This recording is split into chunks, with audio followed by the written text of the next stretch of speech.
Picture an airplane on a routine base-to-final turn, just hundreds of feet above the ground, banking gently toward the runway. Within seconds, that same plane could be inverted, nose pointed at the earth, spinning out of control, with no altitude left. This is not a mechanical failure or sudden gust of wind. It is one quiet, almost invisible pilot mistake made every single day. By the time pilots notice this mistake, it is often too late. What is this mistake, and how can understanding it save lives? Loss of control remains the leading cause of accidents in general aviation. Not weather, not engine failure, but pilots losing control. At the heart of many accidents sits one specific scenario: the cross-controlled stall, ambushing pilots in the traffic pattern. A video on this topic revealed something important. Many pilots simply do not understand the difference between a slip and a skid. That distinction is not academic trivia. It is the foundation for recognizing and avoiding the deadly cross-controlled stall. Picture a small model airplane in a left turn. If rudder is not matched correctly to bank, the plane enters a slip or skid. Too much opposite rudder during a left turn creates a slip. The ball on the slip skid indicator sits noticeably low on that side. In a slip, the nose points away from the turn direction. The higher wing carries a higher angle of attack. As a result, if the airplane stalls in a slip, the higher wing stalls first.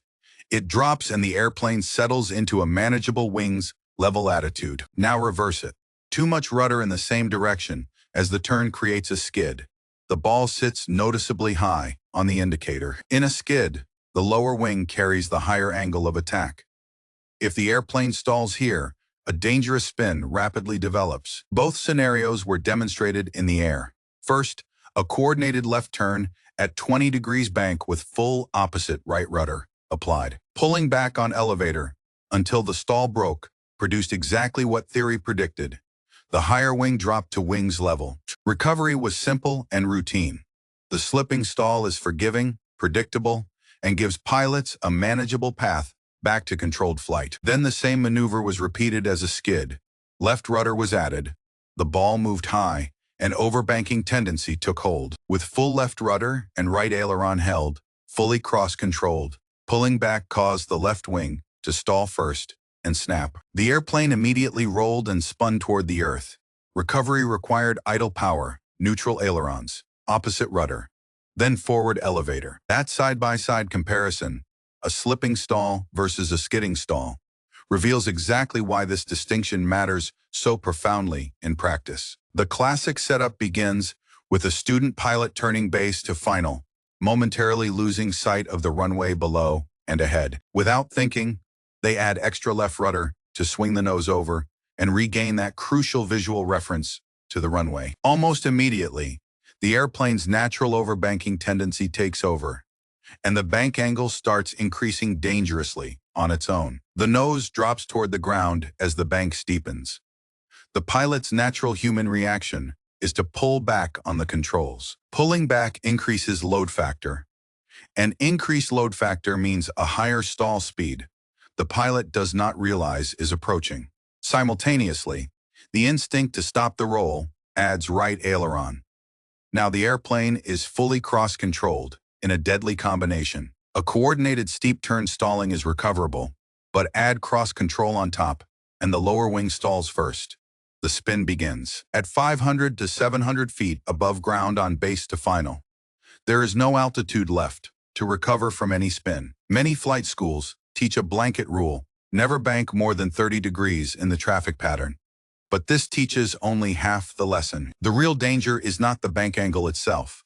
It is the increased load factor from banking steeply and then pulling back on the elevator. Students need to learn to bank 50 or 60 degrees without increasing load factor at all. The answer is simple. Let the nose drop. As long as elevator pressure is not increased, load factor does not increase, and stall speed stays the same. The bank is safe. Real cases have shown students overshoot on base to final, then reach for excess rudder instead of bank, setting up that exact deadly scenario. Teaching the 30-degree rule without the load factor reasoning produces students who will make the wrong instinctive choice under pressure. Take students to safe altitude. and have them practice 45 and 60-degree bank turns without increasing load factor. Let the nose drop freely. So what can reduce stall spin accidents in the traffic pattern? First, practice coordination, not just to pass a check ride, but instinctively. Internalize what the ball in the slip skid indicator is telling you so that in a real emergency, coordination becomes completely automatic. Practice steep turns without increasing load factor, ideally in an airplane with a G-meter. Feel the difference in your body, not just instruments. At safe altitude, bank 45 or 50 degrees and let the nose come down. Complete a full 180 with some altitude loss but no stall. This skill matters far beyond the traffic pattern. It is the same skill needed if an engine quits at 700 feet above ground. Go-arounds deserve far more respect than they usually receive. The best time to execute a go-around is before you actually need one. Too often, pilots push marginal approaches further until go-around becomes a last-second, high-stress emergency decision instead of a routine choice. If an overshoot on base starts to develop early, the better choice is always to abandon the approach.